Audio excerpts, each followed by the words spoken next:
හයි යාළුවනේ ඉතින් අද අපි යන්නේ මහනුවර ඉඳන් කිලෝමීටර් 1කමාරක් වගේ දුරක තියෙන වර්ග කිලෝමීටර් 104කින් සමන්විත වනරක්ෂිතයක් බලන්න.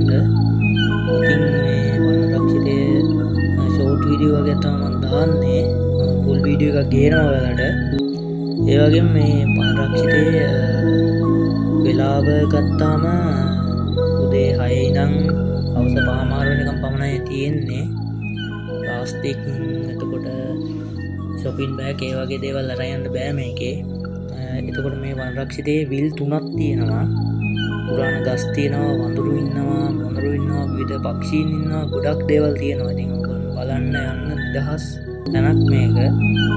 ඉතින් කොඩින්ම කිව්වොත් මේක මහනුවර හදවතේ තියෙන රහස් කැලේ කිව්වනම් හරි. ඉතින් ඔයගොල්ලන්ට මම ෆුල් වීඩියෝ එකක් ගේන්න බලාපොරොත්තුෙන් එතනින් මම නවතිනවා. ඉතින් අපිව සබ්ස්ක්‍රයිබ් කරලා සහයෝගයක් දෙන්න කියලා ඔයගොල්ලන්ගෙන් ඉල්ලා සිටිනවා.